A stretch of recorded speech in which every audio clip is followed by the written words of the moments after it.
Hi, I'm Tony, And I'm Jared. and we're going to talk about the top 10 ways to involve your family into this wonderful game called Magic the Gathering.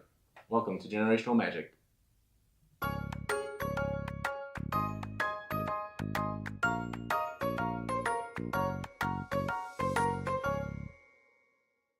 With Magic the Gathering being around for 25 plus years, it's had a lot of time to gather in a lot of different players. A lot of the players that started out back when Magic started have grown and got themselves a new family. It's been out long enough to where he wasn't even around when I started playing. Or even my older brother. Right. With Jared's help, I'd like to share with you the top 10 ways to incorporate Magic the Gathering into yours and your family's lives.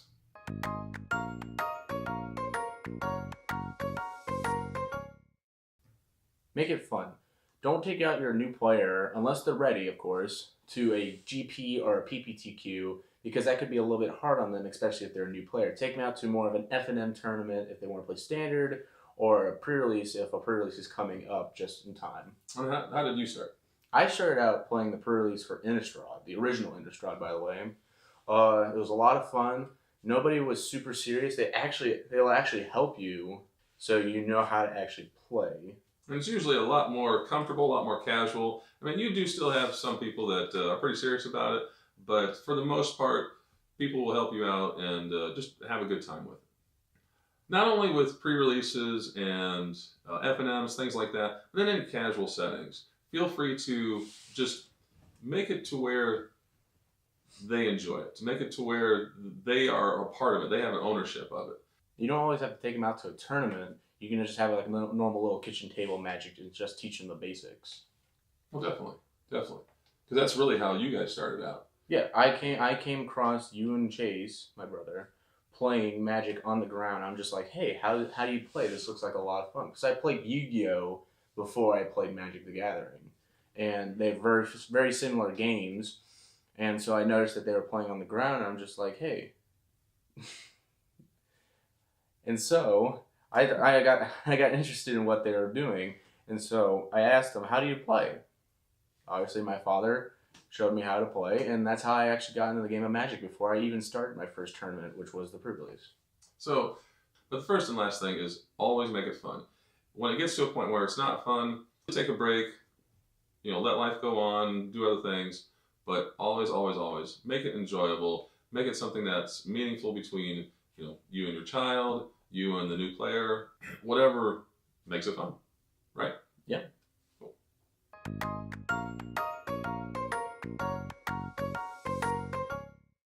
Get their input.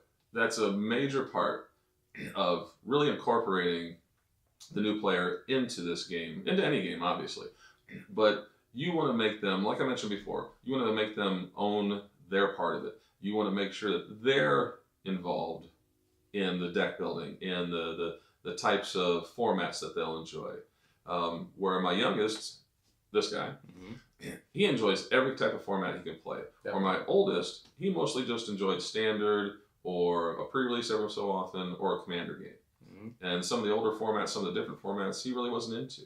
And as you're teaching them, you also want to get their thoughts on what they really enjoy. Don't immediately just go to a top tier deck and be like, here, play this, you'll win every time. Because it might not be fun. I had many people play with top tier decks, and they actually just go to a different deck that they actually like because they just didn't have fun. Yeah, they won, but they just weren't having fun. Again, as an example, back in Innistrad Standard, when Jared was playing, he was in love with dragons. Loved them, loved them, loved them. And so he tried his best to make a deck with the hypersonic dragon. And it just didn't work. Yeah, well, as I got older, I noticed that hypersonic dragon, he's a good card, but for what the standard format was back then, it was not a good card. And so he did try it a few times, and he had fun with the deck for the most part, but he wasn't winning. And so at a certain point in the game, he started wanting to win more than just play the deck. And so we switched him over to a different deck. In that case, it was Esper Spirits. Esper Spirits, yeah. And he started doing a lot better, and he still enjoyed it. He had a good fun with it. Esper Spirits was my first standard deck that I had personally enjoyed and actually had good results in F&M and just normal sanctioned tournaments. So don't be in a rush if you are losing quite a bit, if your new player gets depressed about, oh, I'm not winning anything, it takes some time. And trust me, that first time they win, you will be almost ecstatic as they are. Because you're just so happy for them. The first time you win, that your opponent just doesn't feel pity and gives you the win. Right. Or because I've met a lot of new players. You know, obviously I've been going on my 6th year playing Magic. And so I met a lot of new players where when I play against them, obviously they're not playing against a super powerful deck. They just use one of the pre-con decks that are made for new players. And I'd always tell them to tap your creatures when you go to attack. Make sure you untap your land. Ask your new players' input about color combinations, about creature types. If Jared would have started playing right when Ixalan came out, he would have definitely done dinosaurs day in, day out. I love dinosaurs. And so really get a feel for what they enjoy. And most of the time, you'll already know what they'll like. Where with Jared, he really enjoys a little more complicated decks, control type decks he enjoys quite a bit, where his older brother really enjoys, he's more of a spike. He really enjoys the small more creature beat down decks. Right, the more aggro type of decks. And so really involve their personality into what they're wanting to do. And that will make it so much easier for both of you to have a great time.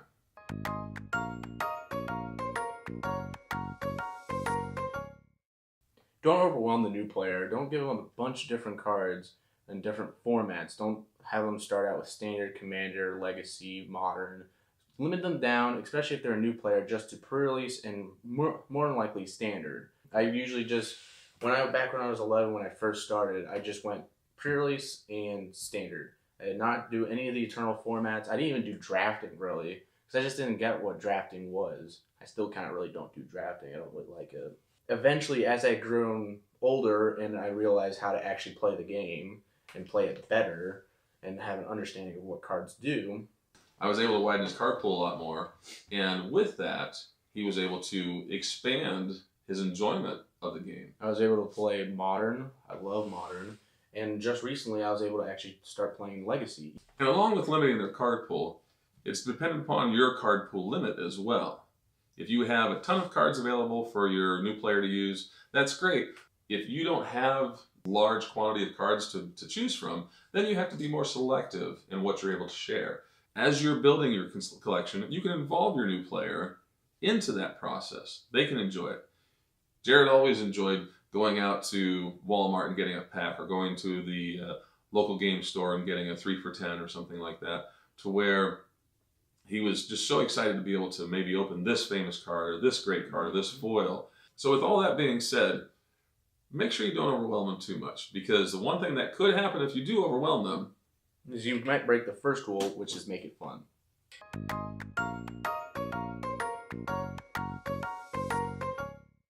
So along with limiting their card pool and not overwhelming them, you want to make sure that their instructions are not overwhelming as well. You want to make sure that teaching them the rules and teaching them the aspects of the game, start off pretty simple and gauge that with their age and their understanding. Obviously, with me being a newer player, a lot of the general mechanics and rules of the game were pretty simple. The life total starts at 20, and once it hits down to 0, you lose. Yeah, but when it came to things like timing and replacement effects, triggers, things like that, that takes a little bit longer to figure out. So make sure you understand that just because you know doesn't mean that the newer player knows. Right. And so make sure to gauge what they can handle. And it's different for every single person, where Jared was able to understand certain aspects, Chase wasn't, and vice versa. Mm-hmm. So make sure to have a good read on what they can take in and how much they can take in at a time. There's thousands and thousands of cards with even more rules. So it's very important to give them good instruction and learn how to be a teacher of the game and not just an extra player of the game.